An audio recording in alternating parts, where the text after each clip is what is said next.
আমরা যখন নবী সাল্লাল্লাহু আলাইহি ইসলামকে সালাম দেই, দুরূদ পাঠ করি, বিষ্ণু সাল্লাল্লাহু আলাইহি ইসলাম কবর থেকে ওই সালামের উত্তর দেন। আল্লাহ তাআলা ওনার রূহটাকে ফিরিয়ে দেন, উত্তর দেন। সাহাবারা বললেন, ইয়া রাসূলুল্লাহ, কিভাবে আপনি উত্তর দেন? আপনার দেহ মাটি খেয়ে ফেলবে না? রাসূল সাল্লাল্লাহু আলাইহি ওয়াসাল্লাম বললেন, ইন্নাল্লাহ তাবারাকা ওয়া তাআলা হাররামা আলাল আরদি আজসাদাল আম্বিয়া। আল্লাহ তাআলা নবীদের দেহকে নষ্ট করা মাটির জন্য হারাম করে দিয়েছেন। কোনো মাটি কোনো নবীর দেহকে টাচ করতে পারে না, নষ্ট করতে পারে না। নবীরা কবরে জীবিত, সেখানে সালাত আদায় করে, তাদেরকে স্পেশাল রিজিক দেওয়া হয়। এটাকেই বলা হয় হায়াতুন নবী।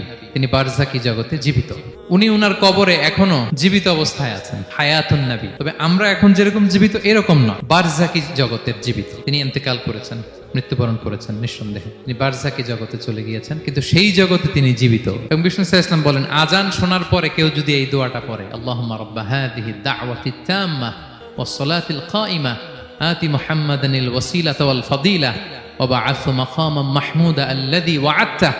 এই দোয়াটা যে পড়ে আজান শোনার পরে, বিষ্ণু সাল্লাল্লাহু আলাইহি ওয়াসাল্লাম বলেন, হাল্লাত লাহু শাফাআতি ইয়াউমাল কিয়ামা, কিয়ামতের দিন তার জন্য সুপারিশ করা আমি নবীর জন্য ওয়াজিব হয়ে যায়। যারা পড়েন না পড়বে।